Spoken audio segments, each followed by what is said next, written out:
Cage is still in meltdown after the weekend. Yeah, still beats the same after the Olsen Limeright incident. And never mind that, so is the student one after they removed the free pot noodle offer. Welcome to this week's Cats Whiskers TV.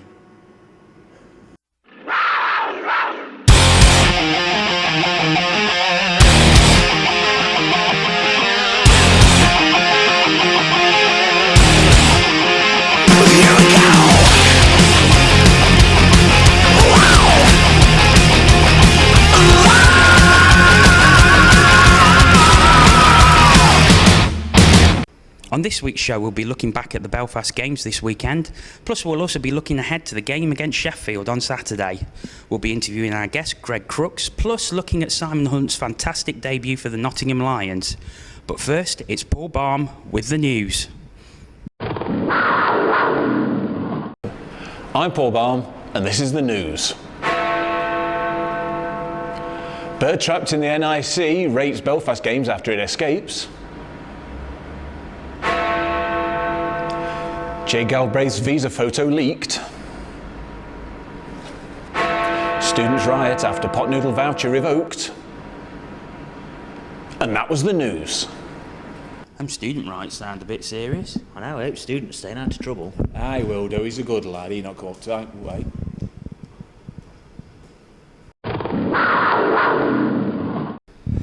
So we're going to look back at the Belfast games at the weekend, but first I'd like to introduce our guest, Greg Crooks, who's joined us this week. Thanks for joining us. Hi, Jono, thanks for having me, Paul.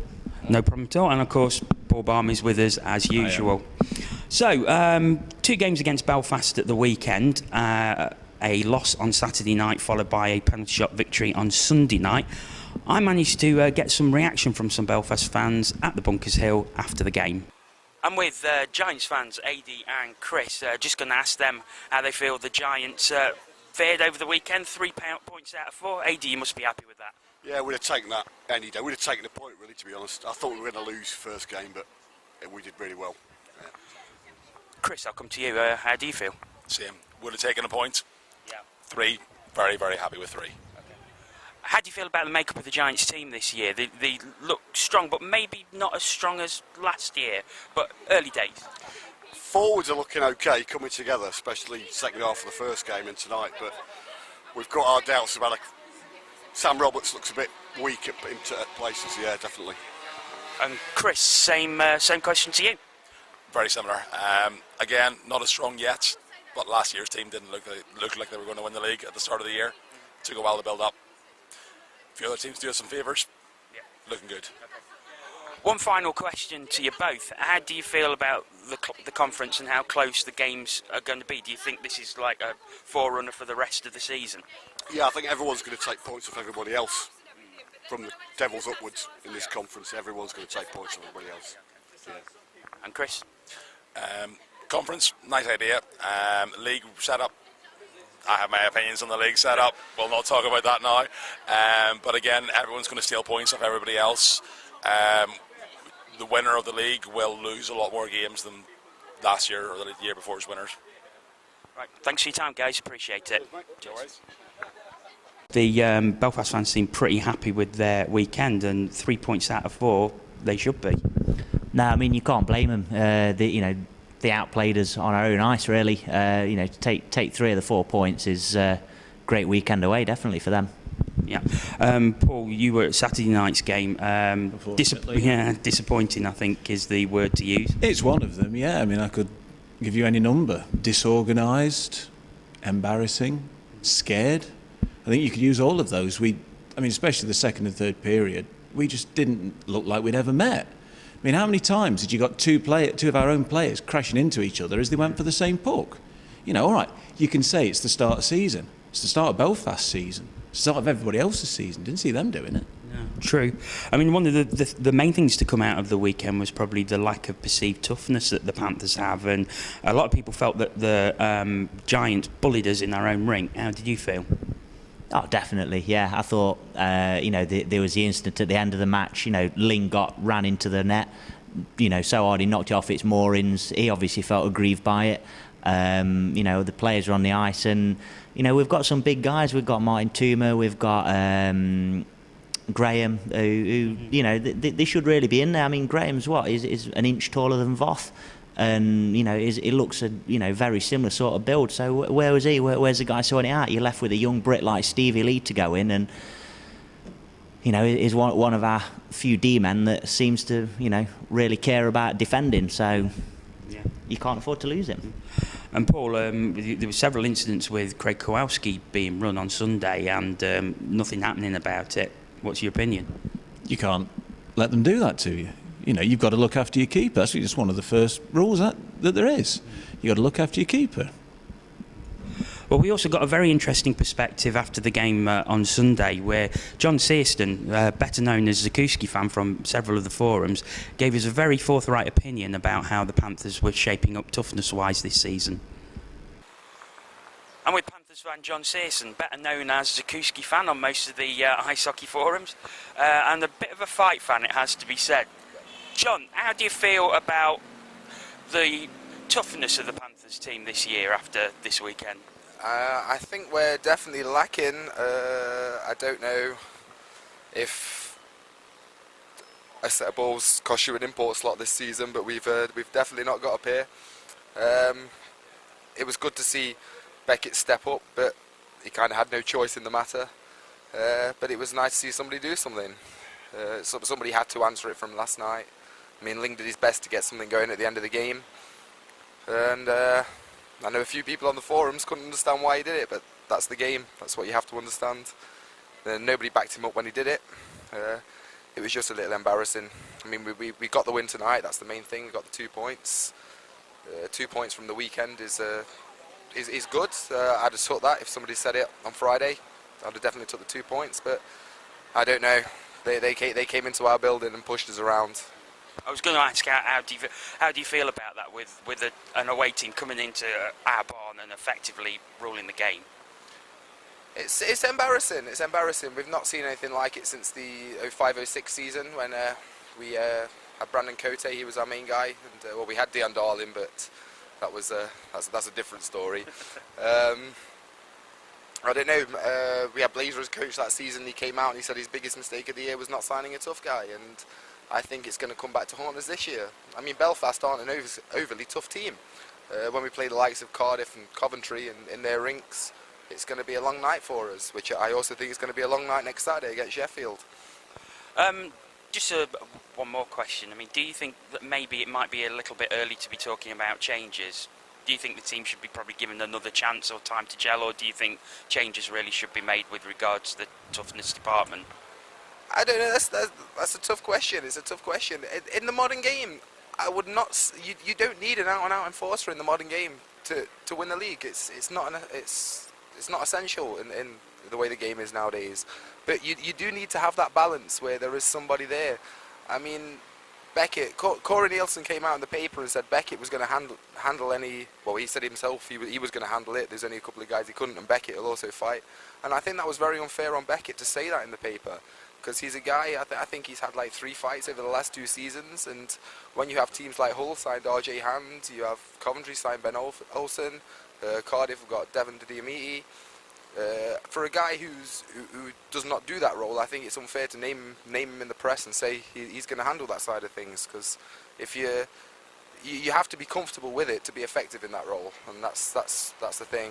I mean, Ling's a chippy guy, and if Ling had something behind him, Ling would be a force. Ling upsets players. You've seen that in the last 2 games. Ling winds up, and I love Ling. I was a bit hesitant with that signing, but after just the Dundee game last week, he won me over. I do. That's it.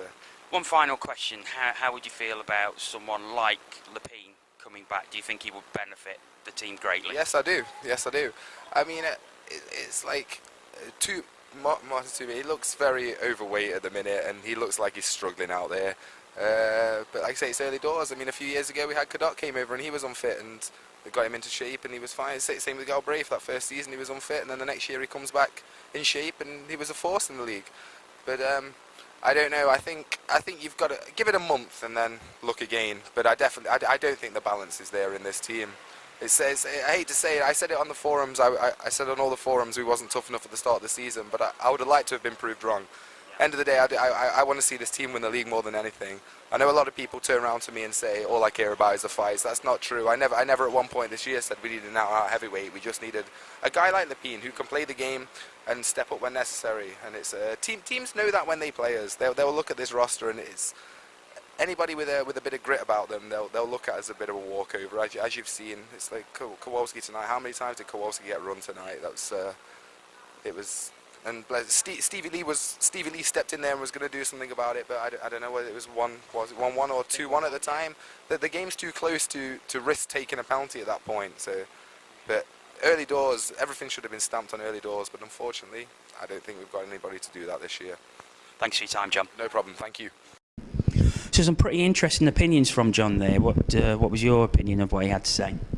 I mean, I've known CEO for quite a long time now, and it's a lot of the things that he puts on the forum. It seems out there, it seems predictable, but he raises a lot of good points, and he always backs up what he has to say with facts or his version of events, and I think a lot of it's right. I think we are lacking that toughness. We are lacking what one sort of heavyweight guy that can go out there and protect your agitators, protect your guys like Ling, protect your guys like Fox. Because at the end of the day, you don't want them fighting, and you definitely don't want them taking penalty minutes. Paul, I'll come to you. Do you think it's probably too early at the moment to talk about replacements, or do you think it's absolutely fair enough? I think it probably is too early, but by the same token, you've got to look at what's happening over in America, Canada now, with the NHL lockout being announced a couple of nights ago. And I think players have got to start looking over the shoulders. I don't think we should be looking at necessarily NHL players, but looking at the players in the East Coast, in the AHL, who are being displaced by those NHL players who feel they've got to come over here with something to prove.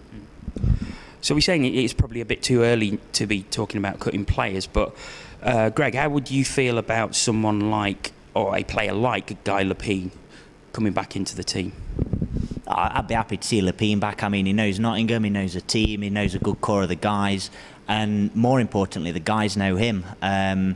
I mean, I always thought he could have been a bit more active in his role as an enforcer. I mean, looking back a couple of seasons where I had Endor out there, and even a guy like Bergin, who was considered tough in his own right, said that guys grew a couple of inches on the ice when you've got an enforcer out there. And that's coming from a guy that plays the game. It's coming from a guy that knows what he's talking about. And so for fans to say that you don't need an enforcer, you don't need a tough guy out there, quite honestly, I think some of them haven't really got a clue what they're talking about. Strong words there, really.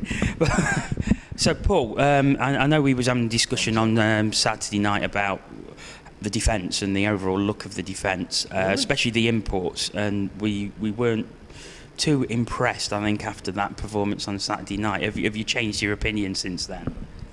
Not especially. I can't really remember having a conversation with you, but we did go to the pub. I don't know.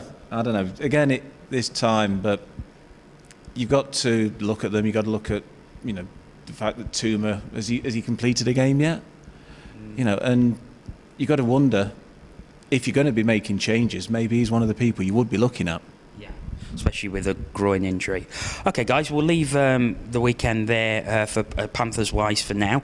Looking back at some of the other Elite League games and incidents from the weekend, there was a video on YouTube showing an incident from the Sheffield Coventry game on Saturday night involving Limp-Wright and Olsen going down with what looked a nasty facial injury from the video. But I don't know, what are your opinions of it? I mean, I've not seen a good enough quality of the video to see exactly what happened, but from what I gather, it's a guy that's been sticked in the face, and previous incidents have shown that anybody that gets sticked in the face, doing the sticking in the face, is facing a lengthy ban. You look at even sort of, it's comparable to things like a sucker punch. When you look at Voth on Dagenet a few seasons back, how many games did Voth get for that? You've got to really look at something comparable. Of course, reading the Sheffield forum, it was talking about how Olsen was a diver and a faker and needed an Oscar. Of course, it might have been slightly different if it was the other way round. What do you think?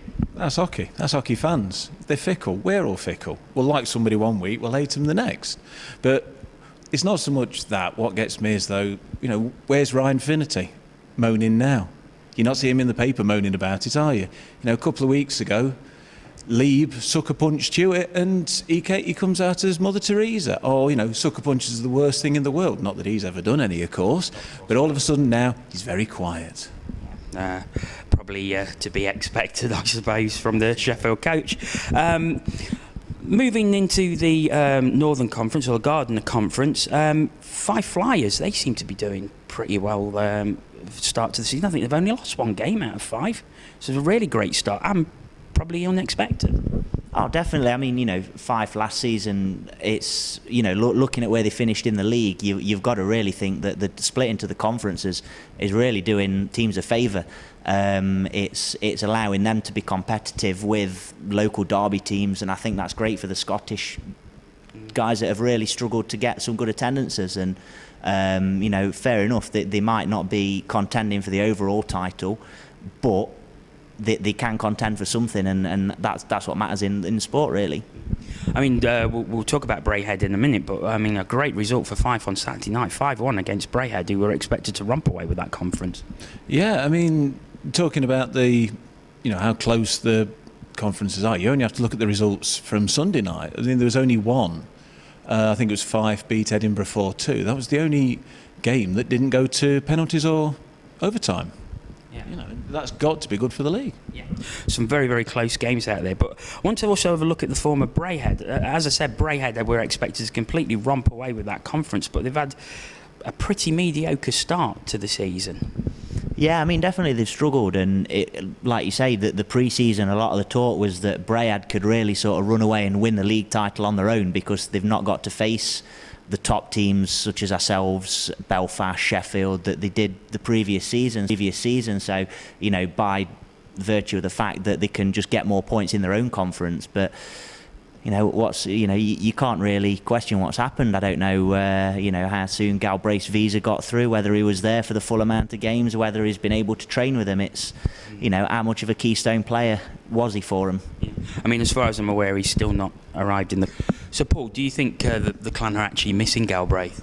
Oh, massively, yeah. I mean, he proved last season he was their go-to guy. He was the number one on the team, and you could tell he was absolutely loving it. Okay, thanks for the moment, guys. I'm with this week's guest, Greg Crooks. How are you, mate? Yeah, not bad. Thanks, Johnny. Thanks for having me. No problem. So, Panthers fan, how long? How many years? I don't know. It was the first lockout season where we had Boynton and Moran and McKenna. That was my first season. Yeah, some decent players there. So, what was your first game? Can you remember? It was a crossover game against Dundee Stars, and I remember we had the Nottingham Knights cheerleaders. Oh, I trust you to remember that. Dearie me. Right, favourite Panthers player you've ever seen? I really enjoyed watching Bruce Richardson. You know, he might not have been the most skillful, but it was by far and away one of the most entertaining. You know, it was just the little digs off the play. It's probably a toss-up between him and Mike Rees for the same reasons. And what would you say is your favourite game you've ever seen involving Panthers? There's been a few. I mean, you know, there's been some good high-intensity games against Steelers, but there was nothing more enjoyable than when we beat Coventry. What was it, 10-0, 10-1, beginning of last season. Yeah. And, you know, Hirsch threw a bit of a paddy and, yeah, great to watch. Nothing new there. As some people may not know, me and Greg played together for the same rec team, the Nottingham Phantoms. So one final question I wanted to ask you. Do you think that playing the game actually gives you a different perspective of it? I mean, I'd never profess to know the professional game. It's, you know, it's a completely different kettle of fish, but I think it gives you a much better appreciation of what goes on, not necessarily in a critical sense, but you can understand the rest calls a bit better. You can understand why a player might have taken a certain action, and you understand why players aren't peppering the net on a power play. You know, you won't hear me screaming for them to shoot every sort of 30 seconds. You know, there's a reason that they set up these systems that they play to. So, you know, it gives you a better overall appreciation of the game, I feel. Okay. Thanks for the minute, mate. Thanks, Johnny. Okay, in other hockey news at the weekend, a former Panthers legend, returned to the ice after 12 years. Simon Hunt making his debut for the Nottingham Lions against the Hull Stingrays ENL team and scored twice in an 8-0 victory. Greg, I know he's probably a little bit before your time, but you must know about Hunty. Oh yeah, he's like you say, Panthers legend. Everyone talks about the player, his tenacity, and I've seen videos. It's I get down to a Lions game and watch him play. Definitely. Paul, obviously you saw a great deal of Mr. Hunt, like myself, when he was in his prime with the Panthers. Good to see him back, you think? Oh yeah, it gives us, all those old blokes makes us think we've still got a chance. I mean, like Ted was saying, the tenacity he's got. I mean, remember that fight he had with Les Milley? Oh God, yeah, what a classic. He just paired off and he put his teeth down his throat. Yeah, superb that was. But yeah, it's good to see him back. I mean, how old is he now? He's 39. He's same age as me. Only just, though. Only just. But I think we should start a campaign actually to get Hunty back in the Panthers shirt. What do you think? Yeah? It's worth it. Yeah, definitely. One of the positives also to come out of Panthers' season so far is the form of Robert Lakovic. 2 goals at the weekend. Seems to have bulked up a bit. Doing some great stuff on the boards and in the corners. What do you think? Oh, definitely, yeah. I think he seems to have come back a different player. He's come back he's got an air of confidence about him they just didn't seem to have last season. Whether you say, like you say, he's bulked up, is able to be that bit stronger on the puck, he feels he can play that bit more of a physical game, and he's still got the skills, is up there, he's definitely one of the top Brits in my eyes. Yeah, Paul, I mean, we always know he's been a really good player for the past 2 seasons over for the Panthers. One of the best Brits we've got, but he seems to be stepping up again. Yeah, he does. I mean, he's getting to the point where he's almost up there with import quality. So I mean, especially the goal he scored Saturday night, brilliant passing move, and he's just there. He had practically the whole net to put it away, and but you've still got to score him. I think one we'll be keeping our eye on for the rest of the season, definitely. Okay, let's look ahead to the weekend now, and of course we have the first visit to the NIC of our dear friends, the Sheffield Steelers, and of course that means the return of our former captain, Danny Myers. So, Greg, are you looking forward to the game? Yeah, really. It's going to be a big atmosphere. You're going to expect a lot of people to turn out just for the return of Danny. It's should be a big crowd, big atmosphere, and it's one of those high-pressure, must-win games. It sounds cliche, but any game against Sheffield is. Paul, you're going to be making an appearance this Saturday? I think I might stroll down, go and see what it's all about, So, just seriously for a second, what do you think of Danny's return to the NIC?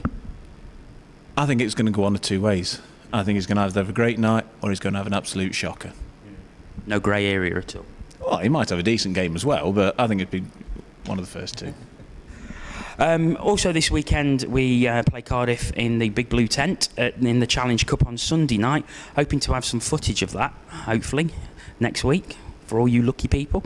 So, first game in the Big Blue Tent, never an easy place to go and get a result. What do you reckon? Oh, definitely not. It's small rink. I don't know how it's going to suit our players. We're used to playing on such big ice. You go down there and everything's closed in. It is, and their fans make it a bear pit. It's really difficult rink to play on, I imagine. And also we see a new friend, I suppose, Devon Didio met facing the Panthers for the first time. I think he might be chomping at the bit a bit. He probably is. I'm surprised he hasn't started tweeting about it. Yeah, but it always seems to be Cardiff that signed the pantomime villain to the league. Last few seasons they've had Voth. This year it's Didier Mete. Yeah, he's going to be interesting. So it should be a very interesting weekend yet again for the Panthers.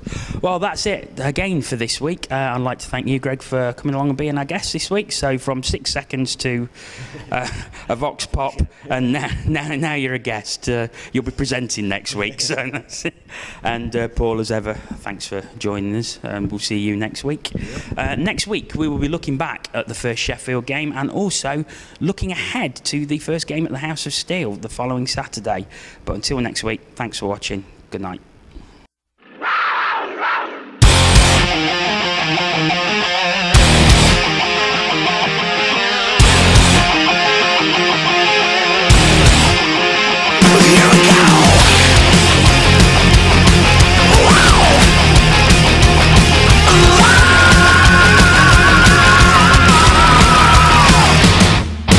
So, student, now you finish looting Netto for the evening. What do you think of Danny Myers' return to the NIC?